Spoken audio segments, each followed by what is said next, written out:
पश्चिम बंगाल में दुर्घटना की शिकार हुई गुवाहाटी बीकानेर एक्सप्रेस। मौके पर पहुंचे रेल मंत्री अश्विनी वैष्णव।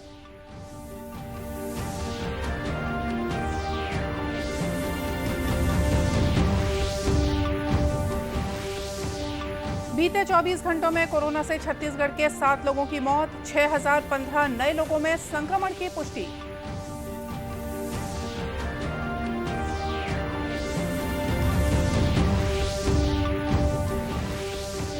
प्रदेश में आज भी हो रही है बरसात, ठंड बढ़ी, फसलों पर पड़ेगा असर।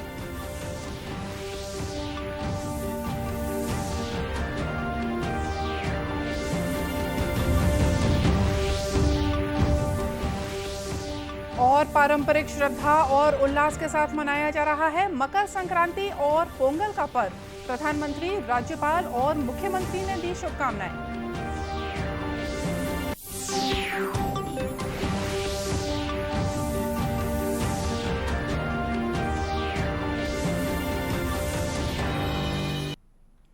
नमस्कार, आप देख रहे हैं दूरदर्शन समाचार। मैं हूं मोनिका शर्मा और आइए अब देखते हैं समाचार विस्तार से। गुवाहाटी बीकानेर एक्सप्रेस रेलगाड़ी कल शाम पश्चिम बंगाल में न्यू डोमोहानी रेलवे स्टेशन के पास पटरी से उतर गई। इस हादसे में 9 लोगों की मौत हो गई और 36 लोग घायल हो गए। लोगों को सुरक्षित निकालने का काम पूरा कर लिया गया है। 290 फंसे हुए यात्रियों को लेकर एक विशेष रेलगाड़ी कल रात लगभग 10 बजे दुर्घटना स्थल से गुवाहाटी के लिए रवाना हुई। यात्रियों को रात का खाना रेलवे की ओर से दिया गया। दुर्घटना की उच्च स्तरीय रेलवे सुरक्षा जांच के आदेश दे दिए गए हैं। प्रधानमंत्री नरेंद्र मोदी ने श्री वैष्णव से कल शाम बात कर पूरी स्थिति की जानकारी ली। ट्वीट संदेश में श्री मोदी ने कहा कि उनकी संवेदनाएं शोक संतप्त परिवारों के साथ हैं। उन्होंने घायलों के शीघ्र स्वस्थ होने की कामना की। रेल मंत्री अश्विनी वैष्णव, रेलवे बोर्ड के अध्यक्ष वीके त्रिपाठी और महानिदेशक सुरक्षा आज सुबह दुर्घटना स्थल पर पहुंचे हैं। रेल मंत्री अश्विनी वैष्णव ने कहा कि दुर्घटना के कारणों का पता लगाने की कोशिश की जा रही है। Very unfortunate event. कल हमने कंप्लीट रेस्क्यू ऑपरेशंस कंप्लीट किए और इसकी स्टैट्यूटरी इंक्वायरी भी चालू की है। मैं खुद यहाँ पे साइट पे आया हूँ और जितनी हमारे दिवंगत पैसेंजर हैं उनकी आत्माओं को शांति मिले ऐसी मेरी प्रार्थना है, और जो इंज्योर्ड पैसेंजर्स हैं वो जल्दी से जल्दी रिकवर हो ऐसी मेरी प्रार्थना है। ऑनरेबल प्राइम मिनिस्टर साहब भी कंटिन्यूसली इस पूरे एक्सीडेंट को मॉनिटर कर रहे हैं। मैं लगातार उनके संपर्क में हूं और लगातार फील्ड के भी संपर्क में हूं, और मैं खुद यहां पे स्पॉट पे आया हूं जिससे कि इसका रूट कॉज पता चले। रेल मंत्री ने मृतकों के परिजनों के लिए 5-5 लाख रुपए और गंभीर रूप से घायलों के लिए 1-1 लाख रुपए और मामूली रूप से घायलों के लिए 25-25 हजार रुपए की अनुग्रह राशि की घोषणा की है। छत्तीसगढ़ में कोरोना की तीसरी लहर में मौत का आंकड़ा रोज बढ़ रहा है। कल प्रदेश भर में 7 मरीजों की मौत हो गई। तीसरी लहर के दौरान ये पहली बार हुआ है जब एक दिन में इतनी मौतें दर्ज हुई हैं। स्वास्थ्य विभाग के मुताबिक बीते 24 घंटों में 63,221 सैंपल कलेक्ट हुए। इस दौरान 6,015 नए लोगों में कोरोना संक्रमण की पुष्टि हुई। रायपुर में सबसे ज्यादा 2,020 लोग कोरोना संक्रमित पाए गए हैं। एक दिन पहले यहां से 1,700 से ज्यादा मरीज मिले थे। प्रदेश में अब तक कोरोना के नए वेरिएंट ओमिक्रॉन के 5 मामलों की पुष्टि हो चुकी है। छत्तीसगढ़ के कृषि मंत्री रविंद्र चौबे ने कहा कि संक्रमण की इस लहर में लोगों को अस्पताल आने की जरूरत नहीं पड़ रही है, लेकिन लक्षण दिखने पर जांच जरूर करानी चाहिए। वैसे भी शुरुआत में लोगों के मन में काफी भय था, लेकिन जिस तरीके से संक्रमण है और जिस तरीके से उसके बाद की परिस्थिति है, हमने रायपुर के प्रभार का रायपुर में बैठक लिया था। लोग हॉस्पिटलाइज कम हो रहे हैं, ऑक्सीजन बेड की ज़रूरत ही नहीं पड़ रही है, वेंटिलेटर के तो सवाल ही नहीं है। इसलिए मैं ऐसा समझता हूं कि अपने खुद के जांच होकर के भी अगर लोग संतुष्ट हो रहे हैं तो मैं इसमें ज़्यादा प्रश्न चिन्ह नहीं लगाना चाहता। लेकिन कोविड और इसके कोरोना के जो प्रोटोकॉल है, गाइडलाइन है, उसका सबको पालन करना चाहिए, और अगर थोड़ा भी ज़्यादा संक्रमण की स्थिति दिखती है तो उसकी जांच कराया जाना चाहिए, ऐसा मेरी मान्यता है। इधर कल देश भर में 2,64,000 से ज्यादा नए मामलों की पुष्टि हुई। वर्तमान में 12,72,000 से ज्यादा लोगों का इलाज चल रहा है। अब तक 69 करोड़ 90 लाख से ज्यादा नमूनों की कोविड जांच की जा चुकी है। केंद्रीय स्वास्थ्य मंत्रालय ने कहा है कि देश में अब तक कोविड के नए वेरिएंट ओमिक्रॉन के 5,753 मामले सामने आए हैं। इस बीच राष्ट्रव्यापी कोविड टीकाकरण अभियान के तहत अब तक 155 करोड़ 39 लाख टीके लगाए जा चुके हैं। प्रदेश में स्वास्थ्य कर्मियों, फ्रंटलाइन वर्कर्स और गंभीर बीमारियों से जूझ रहे बुजुर्गों को कोरोना टीके का बूस्टर डोज लगाया जा रहा है। राजनांदगांव शहर के पुलिस अधीक्षक कार्यालय परिसर में पुलिस अधिकारियों और कर्मचारियों को टीका लगाने के लिए विशेष शिविर लगाया गया। यहां पहुंचकर पुलिस के अधिकारियों और जवानों ने बूस्टर डोज लगवाया है। राजनांदगांव नगर पुलिस अधीक्षक गौरव राय ने बताया कि कोरोना संक्रमण के तीसरे दौर में वैक्सीन का बूस्टर डोज लगाना काफी जरूरी है। ये बूस्टर डोज कोरोना के घातक होने से हमारा बचाव करता है। आज एसपी सर के मार्गदर्शन में यहाँ पुलिस कंट्रोल रूम राजनांदगांव में सभी पुलिस कर्मचारियों के लिए बूस्टर डोज लगाया जा रहा है, क्योंकि पुलिस फ्रंट लाइन वर्कर है जो हमेशा सबसे आगे रहती है, तो उन्हीं की सुरक्षा के लिए और सभी कर्मचारियों के लिए है, सभी ऑफिसर्स के लिए है। कल तक प्रदेश भर में 86,837 लोगों को कोरोना रोधी टीके का बूस्टर डोज लगाया जा चुका था। और अब बात करते हैं मौसम की। छत्तीसगढ़ में 9 जनवरी के बाद से हो रही बरसात अभी भी जारी है। प्रदेश के अधिकांश हिस्सों में बादल छाए हुए हैं। वहीं कवर्धा, बेमेतरा, मुंगेली जैसे जिलों में हल्की बरसात की खबर है। मौसम विभाग ने आज भी प्रदेश के कई स्थानों पर हल्की से मध्यम वर्षा होने की या गरज चमक के साथ छींटे पड़ने की संभावना जताई है। मौसम विज्ञानी HP चंद्रा ने बताया कि प्रदेश में बंगाल की खाड़ी से नमी युक्त गर्म हवाओं का आगमन निरंतर जारी है। इसकी वजह से कुछ स्थानों पर बरसात होगी। प्रदेश में वर्षा का क्षेत्र मुख्यतः दक्षिण छत्तीसगढ़ रहने की संभावना है। अधिकतम तापमान में कल से वृद्धि संभावित है। साथ ही न्यूनतम तापमान में उत्तर छत्तीसगढ़ से उसके अगले दिन से गिरावट संभावित है।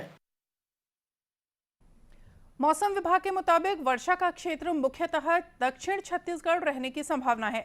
प्रदेश के उत्तरी भाग में अधिकतम तापमानों में वृद्धि और न्यूनतम तापमान में गिरावट का दौर प्रारंभ होने की संभावना है, जबकि शेष भागों में विशेष परिवर्तन होने की संभावना नहीं है। बेमौसम वर्षा की वजह से दुर्ग जिले के अधिकांश खरीदी केंद्रों में पानी जमा हो गया है। ऐसे में धान की खरीदी का काम रुक गया है। दुर्ग जिला कलेक्टर SN भूरे ने जिले के सेलूद स्थित धान खरीदी केंद्र का दौरा कर स्थिति का जायजा लिया और खरीदी केंद्र में रखे हुए धान के सुरक्षित संग्रहण के लिए समिति प्रबंधक को निर्देश दिए। कलेक्टर SN भूरे ने बताया कि जिले में करीब 30 लाख मीट्रिक टन धान की खरीदी हो चुकी है और मौसम साफ होने पर वापस से धान की खरीदी चालू की जाएगी। साथ ही धान के परिवहन में भी तेजी लाई जाएगी। का पूरे जिले में खरीदी हुआ है और 13 लाख क्विंटल परिवहन और मिलर्स द्वारा मिला के उठाया गया है। तो अभी भी सोसाइटियों में लगभग 17 लाख क्विंटल धान है, क्योंकि पिछले कुछ दिनों से बारिश का मौसम है और जिसकी वजह से खरीदी की प्रक्रिया भी प्रभावित हो रही है और उठाव की प्रक्रिया भी प्रभावित हो रही है। इसमें कोशिश यही है कि ज़्यादा से ज़्यादा संख्या में मिलर्स के गाड़ियां लगाकर उठाना है, परंतु थोड़ा मौसम जैसे खुल जाता है तो हम लोग इस कार्य में गति देंगे। कलेक्टर ने बताया कि जिन खरीदी केंद्रों में धान भीगने की शिकायत मिली है, वहां के समिति प्रबंधन को नोटिस जारी किया गया है। छत्तीसगढ़ के कुछ जिलों में हो रहे त्रिस्तरीय पंचायत चुनाव का प्रचार अभियान अपने अंतिम चरण में पहुंच रहा है। इसके लिए इसी महीने की 20 तारीख को मतदान होना है। त्रिस्तरीय पंचायत आम और उपचुनाव के तहत 330 पंच पदों के लिए 733 और 152 सरपंच पदों के लिए 455 प्रत्याशी मैदान में हैं। इसी तरह जनपद पंचायत सदस्य के 27 पदों के लिए 88 और जिला पंचायत सदस्य के 3 पदों के लिए 12 प्रत्याशी अपनी दावेदारी पेश कर रहे हैं। मतदान के लिए 1066 मतदान केंद्र बनाए गए हैं। छत्तीसगढ़ राज्य निर्वाचन आयोग द्वारा मतदान केंद्रों में कोविड-19 गाइडलाइंस के पालन के निर्देश जारी किए गए हैं। सभी मतदान केंद्रों में मतदान दलों के साथ साथ सुरक्षा कर्मियों और एक स्वास्थ्य कर्मी की भी ड्यूटी लगाई गई है। मतदान दल के प्रत्येक सदस्य को सुरक्षा के सभी उपाय जैसे mask, sanitiser, social distancing, gloves आदि अपनाना अनिवार्य होगा। राज्य निर्वाचन आयुक्त ठाकुर राम सिंह ने सभी मतदाताओं से अपील की है कि लोकतंत्र को मजबूत बनाने के लिए वोट जरूर डालें, लेकिन कोविड-19 से सुरक्षा के उपाय भी अपनाएं।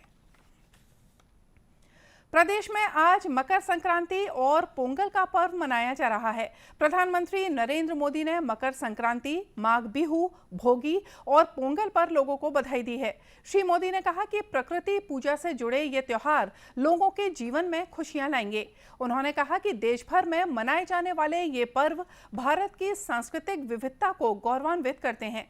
छत्तीसगढ़ की राज्यपाल अनुसुईया उइके ने अपने संदेश में कहा कि देश के विभिन्न प्रांतों में अलग-अलग नामों से मनाए जाने वाले संक्रांति, पोंगल, माघ बिहू जैसे पर्व भारत की सांस्कृतिक एकता को दिखाते हैं और हमें एकता के सूत्र में बांधे रखते हैं। मुख्यमंत्री भूपेश बघेल ने भी प्रदेशवासियों की सुख और समृद्धि की कामना की है। मुख्यमंत्री ने कहा है कि भारत में सूर्य के दक्षिणायन से उत्तरायण होकर मकर रेखा की ओर जाने का स्वागत उमंग और उत्साह के साथ किया जाता है। देश के विभिन्न क्षेत्रों में इसे मकर संक्रांति और पोंगल पर्व के नाम से मनाते हैं। मकर संक्रांति का ये त्योहार ऋतु परिवर्तन का संदेश लेकर आता है। इधर प्रदेश के विभिन्न जिलों में श्रद्धालुओं ने पवित्र नदियों में स्नान कर भगवान सूर्य की पूजा अर्चना की। दुर्ग के शिवनाथ नदी में स्नान कर श्रद्धालुओं ने सूर्य की उपासना कर काला तिल, चावल, वस्त्र, अन्न और दूसरी वस्तुओं का दान किया। आचार्य पंडित संदीप तिवारी ने बताया कि संक्रांति के दिन स्नान और दान के साथ खिचड़ी खाने का विशेष महत्व है। तिल दान देने से हमारे ऊपर पड़ने वाले सभी जो रोग हैं, द्वेष हैं, वो सब दूर होते हैं और अनेक प्रकार के मनोरथ पूर्ण होते हैं। इसलिए मकर संक्रांति का पर्व बहुत हर्षोल्लास के साथ हमारे सनातन धर्म में मनाया जाता है। भिलाई में मकर संक्रांति पर्व पर अयप्पा सेवा संघम भिलाई द्वारा 41 दिनों से व्रत कर रहे श्रद्धालु अपने सिर पर पोटली झरी मूड़ी रखकर मंदिर से शोभा यात्रा निकालते हैं और मंदिर की 18 पवित्र सीढ़ियों से चढ़कर भगवान अयप्पा के दर्शन करते हैं। अयप्पा सेवा संघम के महासचिव सुरेश कुमार ने बताया कि कोरोना संकट की वजह से इस बार ये उत्सव बेहद सावधानी के साथ मनाया जा रहा है। किए हुए 50 भक्तगण भगवान के 18 पवित्र सीढ़ी आज चढ़े। हर प्रतिवर्ष हम सेक्टर 5 गणेश मंदिर से ये शोभा यात्रा बड़ी धूमधाम से निकालते हैं। संक्रांति पर बाजारों में तिल, गुड़ की पापड़ी, लड्डू, रेवड़ी और गजक की खूब जमकर खरीदारी हुई। और आइए अब देखते हैं कुछ खबरें जिलों से। जांजगीर चांपा जिला प्रशासन ने 17 मजदूरों को जम्मू कश्मीर के ईंट भट्टे से छुड़ा दिया है। नवागढ़ और माल खरौदा ब्लॉक के रहने वाले इन मजदूरों ने एक वीडियो जारी कर बंधक बनाए जाने की शिकायत की थी। कलेक्टर जितेंद्र शुक्ला ने जम्मू कश्मीर सरकार के अधिकारियों से बातचीत कर इन मजदूरों को वहां से सकुशल छुड़ा लिया है।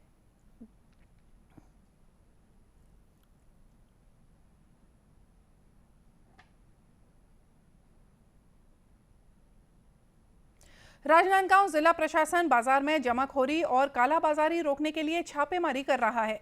प्रशासन ने नंदई चौक स्थित एक ठिकाने पर छापा मारकर पान मसाला जब्त किया है। इसके खिलाफ प्रशासन को कई शिकायतें मिली थी। जिला खाद्य अधिकारी नेमीचंद पटेल ने बताया कि इन दिनों कुछ व्यापारी बाजार मूल्य से ज्यादा दामों पर खाद्य सामग्री बेच रहे हैं। प्रशासन के पास इनकी शिकायत है, जिसके आधार पर छापा मारा जा रहा है।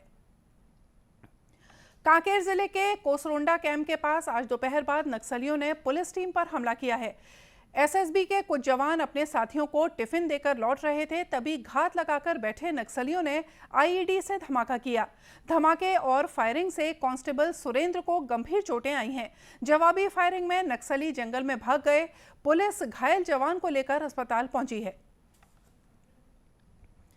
दूरदर्शन केंद्र रायपुर से प्रसारित होने वाले प्रादेशिक समाचार को आप YouTube पर भी देख सकते हैं। हमारे YouTube channel Chhattisgarh DD news पर प्रादेशिक समाचार उपलब्ध रहेगा। YouTube चैनल का लिंक और QR कोड आप स्क्रीन पर देख सकते हैं। अपने एंड्रॉयड फ़ोन से QR कोड स्कैन कर आप छत्तीसगढ़ डीडी न्यूज़ लिंक पर जा सकते हैं। इसके अलावा छत्तीसगढ़ डीडी न्यूज़ फेसबुक और ट्विटर पर भी उपलब्ध है। और इसी के साथ ये समाचार बुलेटिन यहीं समाप्त हुआ। नमस्कार।